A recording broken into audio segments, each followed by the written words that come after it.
नमस्ते, स्वागत छ यहाँहरूलाई मेरो च्यानलमा। आज म यहाँहरूलाई घरमा सजिलोसँग गुलाब जामुन बनाउने रेसिपी सेयर गर्न गइरहेको छु। गुलाब जामुन बनाउनको लागि मैले लिएको छु 1 कप मिल्क पाउडर,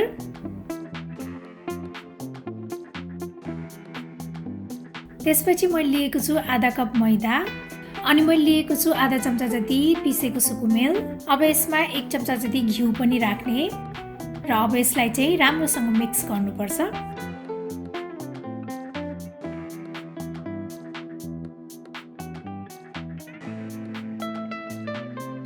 अब यसमा थोरै मनतातो दुध राख्दै मिक्स गर्दै जाने।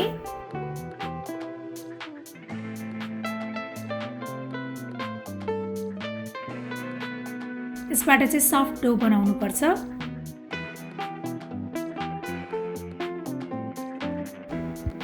अब यो डो यतिको भइसकेपछि अब यसलाई कभर गरेर आधा घण्टा जति यतिकै राख्नुपर्छ।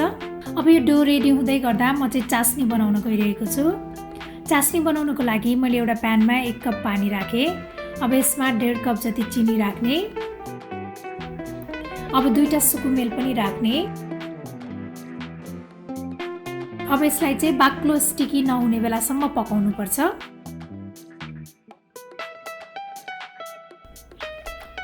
अब यतिको भइसकेपछि हाम्रो सुगर सिरप पनि रेडी भइसकेको छ। त्यस्तै अब यो गुलाब जामुनको डो पनि रेडी भइसकेको छ। अब यसलाई चाहिँ यसरी एउटा सानो बल लिने। अब यसलाई यसरी प्रेस गरेर गोलो गोलो लड्डु जस्तै बनाउने।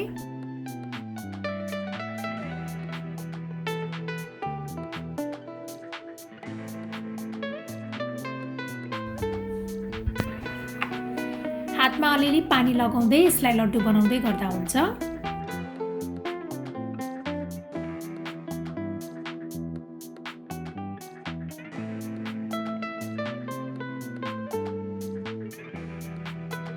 अब मैले सबै बलहरू बनाइसकेको छु। अब यसलाई फ्राई गर्नुपर्छ।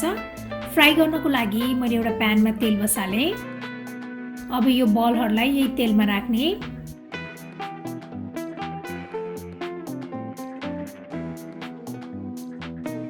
यसलाई चाहिँ ब्राउन कलरको हुने बेलासम्म फ्राई गर्नुपर्छ।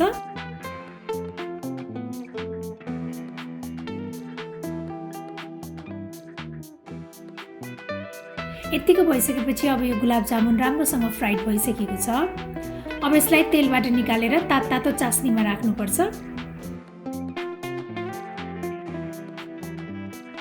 अब यो लालमोहनलाई कभर गरेर 1-2 घण्टा यतिकै छोडिदिनुपर्छ।